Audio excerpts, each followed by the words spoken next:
Let's talk about a feeling that, honestly, almost everyone has felt at some point.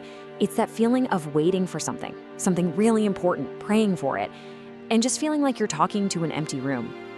I mean, have you ever been there? You're pouring your heart out, you're asking for that one thing you feel like you need more than anything else in the world. And what you get back is nothing. Just silence. No answer, no sign, no change. Just this heavy, overwhelming feeling that maybe nobody's even listening. Well, this experience, this feeling of praying into the silence, it's not new. In fact, it's captured perfectly in this incredibly powerful, ancient story. And at the heart of this story is a woman named Hannah. Her experience is just so human. And for a lot of us, I think it's going to feel deeply, deeply relatable. See, her entire world, every hope, every dream, was wrapped up in this one single profound longing. She wanted a child, more than anything. That was the one desire that defined her life. And yet, as the years just kept rolling by, that deep, desperate desire went completely unfulfilled. The silence in response just got louder and more painful. And what made this so brutal for her was that this wasn't some private heartache she could hide. No. Her pain was public. There was someone in her own family who would constantly poke at that wound, reminding her of what she didn't have. And think about this.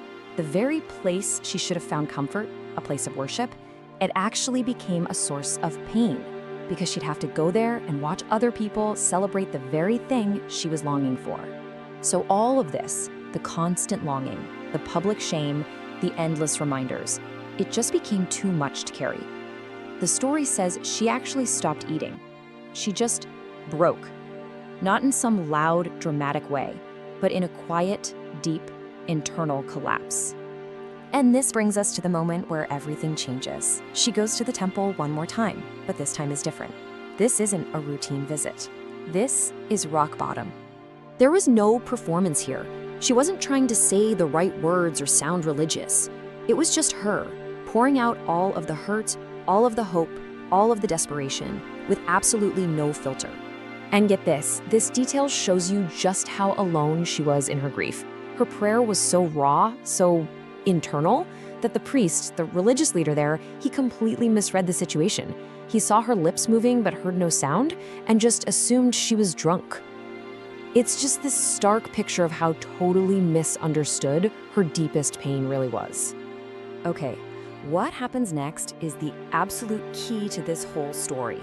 It's about the shift that happens before any answer ever arrives. Right there in that moment of complete and total vulnerability, after pouring out everything, something changed. And listen, this is so important. Her circumstances were exactly the same.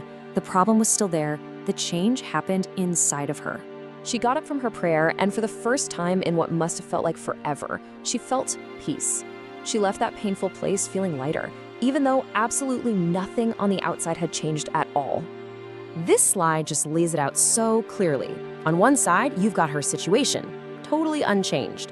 But on the other side, you've got the person, Hannah herself, and she was completely transformed. The internal change came before any external one. And that's the whole point. Now, spoiler alert, her prayer was eventually answered, but that's not the real climax of the story. The real turning point, the real miracle, was that moment in the temple, the moment of total, gut-wrenching surrender. So, okay, what in the world does this all mean for us? You know, when we're the ones sitting in that silence, waiting. Well, this is where Hannah's story stops being just a story and becomes a roadmap. It asks us to make a huge mental shift, to ask a different question. What if that silence we're so afraid of? What if it isn't actually a sign that no one's there? What if it isn't a no? What if it's something else entirely? Maybe that quiet space is actually more like a workshop, a place where something deeper is being formed. Not in our circumstances, but in us. A place where we are the ones being changed from the inside out. And this is it. This is the big takeaway. The reason this story has lasted for thousands of years. Sometimes the whole point of the prayer, the purpose of all that waiting, isn't just to get the thing you want when you want it. It's to become the person you need to be. The prayer's first job is to change you. So the next time you find yourself praying into what feels like a void, maybe just try this. Try reframing it. Ask yourself, what if this silence isn't an empty space to be afraid of, but an open space for me to change?